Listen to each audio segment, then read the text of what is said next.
Hi, this is Jayanti. இன்றைக்கி Punjabis செய்கிற ஒரு பாப்புலரான டிஷ் வந்து உங்களுக்கு செஞ்சு காட்ட போகிறேன். நான் இதை எப்படி கற்றுக்கிட்டேன்னா, நாங்கள் யூஸ்வலாக டெல்லியில் வந்து ஒரு ரெஸ்டாரண்ட்டுக்கு போவோம். அந்த ரெஸ்டாரண்ட்டில் நான் இந்த டிஷ்ஷு நான் நிறைய தடவை சாப்பிட்ருக்கேன். நான் எப்போவுமே வந்து நியூ டிஷ்ஷஸாக ஆர்டர் பண்ணுவேன். அப்போ வந்து அவர்கிட்ட சும்மா மட்டும் ஆர்டர் பண்ணுறதில்ல, அந்த மெனு வந்து எடுக்க வராங்கள்ல, அந்த ஆர்டர்ஸ் எடுக்க வரவங்கக்கிட்ட இது எப்படி இருக்கும், இது என்ன அப்படின்லாம் கேட்பேன். அவங்களும் அதே மாதிரி ரொம்ப இன்ட்ரெஸ்டோடு அவர் சொல்லுவார், இது மேம் இப்படி இருக்கும் மேம், இது நல்லாயிருக்கும், இது இப்படி இதில் செய்வாங்க அப்படின்லாம் சொல்லுவார். அதெல்லாம் எனக்கு வந்து ரொம்ப க்யூரியஸாக நான் ரொம்ப இதெல்லாம் கேட்டு நான் ஆர்டர் பண்ணுவேன். அப்படி கற்றுக்கிட்டதை தான் நான் உங்ககிட்ட இந்த தடவை ஷேர் பண்ணிக்கலான்ட்டு இதை நான் உங்களுக்கு செஞ்சு காட்ட போகிறேன். இந்த ரெசிபி பிடிச்சிருந்தா லைக் பண்ணுங்கள், அப்புறம் எல்லாருக்கும் ஷேர் பண்ணுங்கள். இந்த வீடியோவை பார்த்துட்டு உங்களுடைய கமெண்ட்ஸை கொடுங்க. இந்த டிஷ் வந்து வெஜிடபிள்ஸ் பன்னீர்லாம் வச்சு செய்வாங்க. நான் இன்றைக்கி உங்களுக்கு சிக்கனை வச்சு செஞ்சு காட்ட போகிறேன். அதை பார்க்குறதுக்கு முன்னாடி எங்களுடைய சேனலில் நீங்கள் இது வரைக்கும் சப்ஸ்கிரைப் பண்ணலைன்னா சப்ஸ்கிரைப் பண்ணிக்கோங்க. அது பக்கத்தில் இருக்க அந்த பெல் ஐக்கனையும் நீங்கள் கிளிக் பண்ணி வச்சுக்கிட்டிங்கன்னா நாங்கள் இதை மாதிரி புது வீடியோஸ்லாம் அப்லோட் பண்ணிக்கிட்டே இருக்கிறோம். அதெல்லாம் நீங்கள் மிஸ் பண்ண மாட்டீங்க. இப்போ எப்படி செய்கிறதுன்னு பார்க்கலாமா?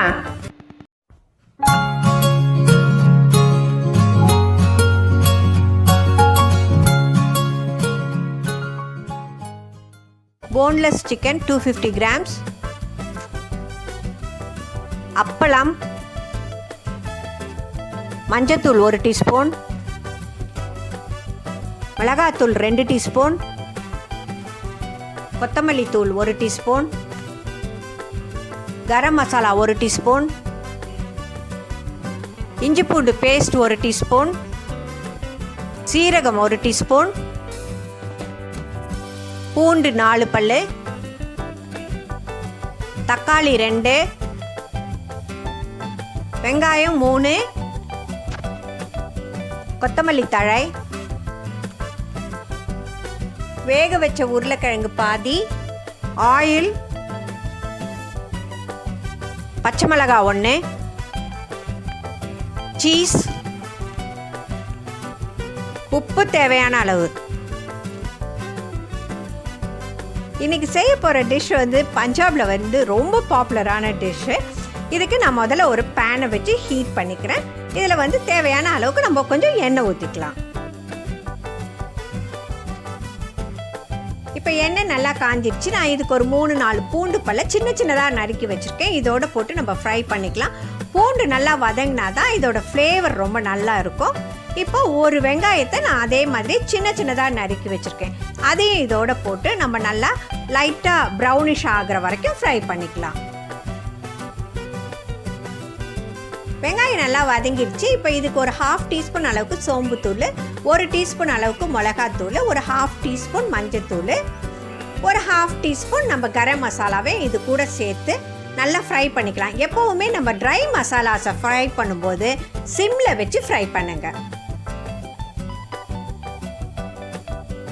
இப்போ இந்த மசாலாலாம் நல்லா ஃப்ரை ஆயிடுச்சு. இந்த ஸ்டேஜில் நான் ஒரு 1/4 கிலோ சிக்கனை, போன்லெஸ் சிக்கனை மின்ஸ்ட் மீட் மாதிரி கட்டரில் போட்டு நான் வந்து அரைச்சி வச்சுருக்கேன். அதை இதோட சேர்த்து நம்ம நல்லா இதை ஃப்ரை பண்ணிக்கலாம்.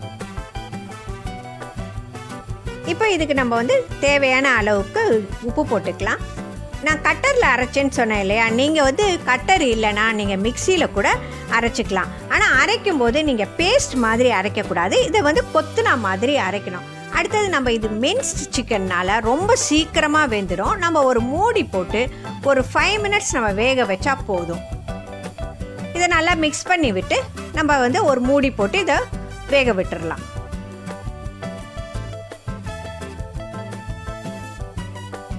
இப்போ ஒரு 5 மினிட்ஸ் ஆயிடுச்சு, திறந்து பார்க்கலாம்.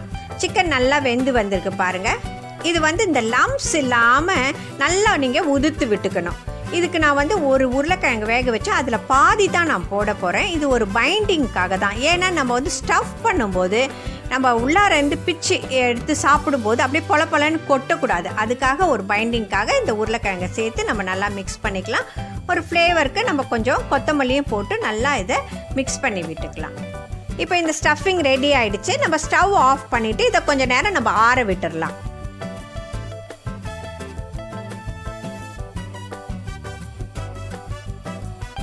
இப்போ நான் இதுக்கு வந்து அப்பளம் எடுத்திருக்கேன். இதை மாதிரி கொஞ்சம் பெரிய அப்பளமாக பார்த்து வாங்கிக்கோங்க. அடுத்தது என்னென்னா, இந்த லிஜெட் பப்பட்ஸில் நல்லா பண்ணலாம். ஆனால் நம்ம ஊரில் கிடைக்கிற லிஜெட் பப்பட் வந்து கொஞ்சம் மொத்தமாக இருக்கும். அங்கெல்லாம் டெல்லியிலலாம் வந்து நல்லா தின்னாக இருக்கும். அவங்க வந்து அந்த லிஜெட் பப்பட்டில் தான் இதை பண்ணுவாங்க. இப்போ நம்ம இதுக்கு வந்து கொஞ்சம் டிப் பண்ணுறதுக்கு தண்ணி மட்டும் ஊற்றிக்கலாம் ஒரு பிளேட்டில். இப்போ நம்ம இந்த அப்பளத்தை வந்து தண்ணியில் நல்லா டிப் பண்ணி இதை வந்து எடுத்துக்கலாம். இந்த தண்ணியெல்லாம் நீங்கள் நல்லா ட்ரெயின் பண்ணிக்கணும். ரொம்ப நேரம் ஊற போட்டுறாதீங்க, அப்புறம் கிழிஞ்சு வந்துடும். அதை நீங்கள் பார்த்து பக்குவமாக பண்ணணும். இப்போ இந்த ஸ்டஃபிங் எடுத்து வச்சுக்கலாம். இந்த ஸ்டஃபிங்கும் அதே மாதிரி லம்ஸ் இல்லாமல் நல்லா அப்படி லம்ஸ் இருந்துச்சுன்னா நீங்கள் கையால் கூட பிசைஞ்சு விட்டுட்டு இந்த மாதிரி இதை ரோல் பண்ணிக்கோங்க. நல்லா ஃப்ளாட்டன் பண்ணிக்கிட்டு ரோல் பண்ணுங்க. அப்போ தான் உங்களுக்கு வந்து உள்ளார நல்லா அது வந்து செட் ஆகும். இந்த மாதிரி நீங்கள் மடிச்சுக்கோங்க. இது வந்து பாப்பட் ரோல்னு கூட சொல்லுவாங்க. இது ஆக்சுவலாக வெஜிடபிள்ஸில் பன்னீர்லலாம் பண்ணுவாங்க. இதை வந்து வெஜ் பட்டியாலா, பன்னீர் பட்டியாலான்லாம் சொல்லுவாங்க. நம்ம வந்து இது மாதிரி சிக்கன்லேயும் பண்ணலாம். இந்த மாதிரி நீங்கள் ரோல் பண்ணி ஒன்று ஒன்றா நம்ம வச்சுக்கலாம். இப்போ அடுத்தது நான் உங்களுக்கு செஞ்சு காட்டுறேன் பாருங்கள். தண்ணியில் நல்லா டிப் பண்ணிக்கோங்க. தண்ணியை நல்லா இது மாதிரி ட்ரெயின் பண்ணிக்கிட்டு அதுக்கப்புறமா இந்த ஸ்டஃபிங்கை வைங்க. தண்ணி மட்டும் ஜாஸ்தியாக இல்லாமல் பார்த்துக்கோங்க. நான் உங்களுக்கு லிஜெட் பப்பட்னு சொன்னேன் பார்த்தீங்களா? அந்த லிஜெட் பப்பட்னா அந்த மசாலா பப்பட் வரும் பார்த்தீங்களா? மிளகு சீரகம்லாம் போட்டிருக்கோம். அதுதான் லிஜெட் பப்பட்னு சொல்லுவாங்க. அதில் செஞ்சால் ரொம்ப நல்லாயிருக்கும். அந்த மசாலாவுடைய டேஸ்ட்லாம் இன்னும் ரொம்ப நல்லாயிருக்கும். இது அநேகமாக இந்த நார்த் இந்தியன் கடையிலலாம் கிடைக்கும். நீங்கள் அது கூட நீங்கள் ட்ரை பண்ணி அதில் கூட செய்யலாம். நீங்கள் இதே மாதிரி ரோல் பண்ணிக்கோங்க. எல்லாத்தையும் இந்த மாதிரி ரோல் பண்ணிக்கலாம்.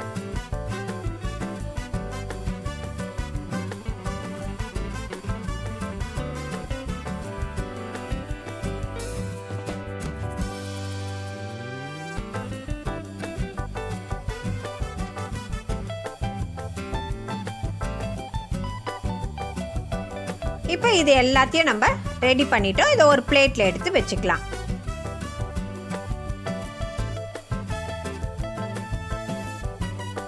இப்போ இதை ஃப்ரை பண்ணுறதுக்கு நம்ம ஒரு பேன் வச்சு இதில் வந்து எண்ணெய் ஊற்றிக்கலாம். நம்ம கொஞ்சமாக எண்ணெய் ஊற்றினா போதும். ஏன்னா நம்ம ஷாலோ ஃப்ரை தான் பண்ண போகிறோம்.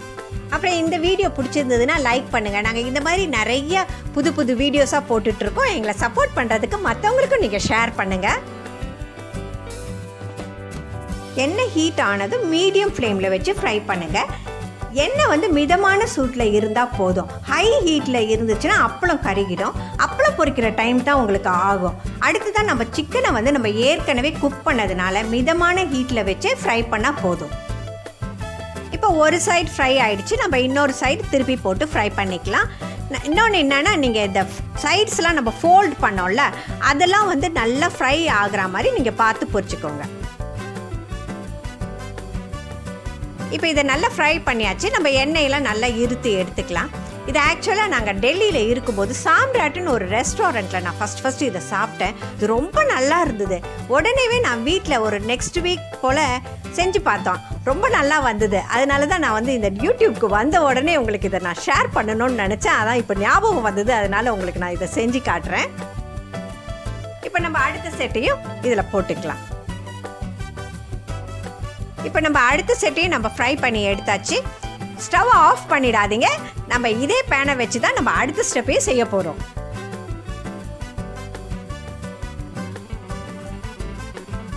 இப்போ இதுலேயே நம்ம இன்னும் கொஞ்சம் எண்ணெயை ஊற்றி ஹீட் பண்ணிக்கலாம். எண்ணெய் நல்லா காஞ்சதும் இதில் 1 டீஸ்பூன் அளவுக்கு ஜீரகத்தை போட்டு அது நல்லா வெடித்து வர சமயத்தில் நான் ஒரு பச்சை மிளகாவையும் சின்னதாக நறுக்கி வச்சுருக்கேன். அதையும் இதோடு போட்டு நல்லா நம்ம ஃப்ரை பண்ணிக்கலாம். இப்போ இதுக்கு வந்து ஒரு 2 மீடியம் சைஸ் வெங்காயத்தை நல்லா நான் பேஸ்ட்டாக அரைச்சி வச்சுருக்கேன். அதையும் இதோடு போட்டு நல்லா நம்ம ப்ரௌனிஷ் ஆகிற வரைக்கும் ஃப்ரை பண்ணிப்போம். இப்போ இந்த வெங்காய பேஸ்ட் வந்து ஓரளவுக்கு ஃப்ரை ஆனதும் நம்ம 1 டீஸ்பூன் அளவுக்கு இஞ்சி பூண்டு பேஸ்ட் இது கூடவே போட்டு இது ரெண்டும் சேர்ந்து நல்லா நம்ம ஃப்ரை ஆகிற வரைக்கும் நல்லா வதக்கிக்கலாம். இந்த வெங்காயமும் இஞ்சி பூண்டும் நல்லா வதங்கிடுச்சு. இந்த சமயத்தில் நம்ம ஒரு 1/2 டீஸ்பூன் அளவுக்கு மஞ்சத்தூள், 1 டீஸ்பூன் அளவுக்கு மிளகாத்தூள், 1 டீஸ்பூன் அளவுக்கு கொத்தமல்லி தூள், அப்புறம் ஒரு 1/2 டீஸ்பூன் அளவுக்கு கரம் மசாலா, இது எல்லாத்தையும் போட்டு நல்லா நம்ம ஃப்ரை பண்ணிக்கலாம். இப்போ இந்த ட்ரை மசாலாலாம் நல்லா ஃப்ரை ஆகிடுச்சு. இந்த சமயத்தில் நான் ஒரு 2 தக்காளியை நான் நல்லா பேஸ்ட்டாக அரைச்சி வச்சுருக்கேன். இது கூடவே போட்டு நல்லா இந்த பச்சை வாசனை போகிற வரைக்கும் இந்த தக்காளியை நம்ம ஃப்ரை பண்ணிக்கலாம். இப்போ இந்த தக்காளி மசாலா எல்லாம் சேர்ந்து பிளெண்ட் ஆகி நல்லா கிரேவி நல்லா வந்திருக்கு. இந்த சமயத்தில் நம்ம வந்து கொஞ்சம் தண்ணி ஊற்றிக்கலாம். இந்த தண்ணி வந்து நிறையா ஊற்ற வேணாம், இந்த கிரேவி வந்து கொஞ்சம் திக்காக தான் இருக்கும். நீங்கள் பார்த்து ஊற்றிக்குங்க. இப்போ இதை நல்லா நம்ம மிக்ஸ் பண்ணி விட்டுக்கலாம். கொஞ்சம் தேவைப்பட்டதுனா நம்ம இன்னும் கொஞ்சம் தண்ணியும் ஊற்றிக்கலாம். இப்போ இதுக்கு தேவையான அளவுக்கு நம்ம உப்பு போட்டுக்கலாம். உப்பு போட்டு நம்ம இதை வந்து கொதிக்க விட்டுருவோம்.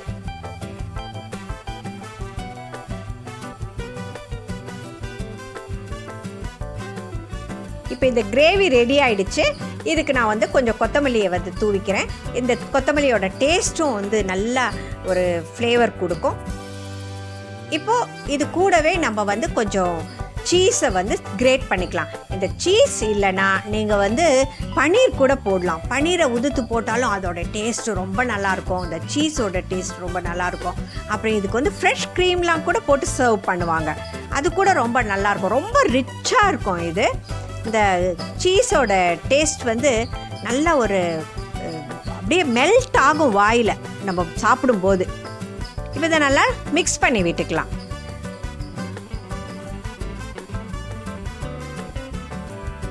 இப்போ ஃபைனலாக நம்ம ஃப்ரை பண்ணி வச்சுருக்க இந்த பாப்பட் ரோலை இந்த கிரேவியில் மிக்ஸ் பண்ணி சர்வ் பண்ண வேண்டியது தான். இந்த கிரேவியோட சேர்ந்து இந்த பாப்பட் ரோலும் நல்லா சூப்பராக இருக்கும். சாப்பிடும்போது இந்த மசாலாவோட ஃப்ளேவர், இந்த சிக்கனோட டேஸ்ட், இந்த பாப்படோட கிறிஸ்பினஸ் எல்லாம் சேர்ந்து ரொம்ப ஆசமாக இருக்கும். இதை நீங்கள் சப்பாத்திக்கு சாப்பிட்லாம், இல்லை ஒரு ஜீரா ரைஸு எதுக்கு வேணாலும் சாப்பிட்லாம். அவ்வளோ நல்லாயிருக்கும். இது ஒரு நியூ டிஷ்ஷு. இதை கண்டிப்பாக நீங்கள் ட்ரை பண்ணி பாருங்கள். நம்ம நார்மலாக சிக்கன் கிரேவி, சிக்கன் குருமா இந்த மாதிரி தானே செய்வோம்.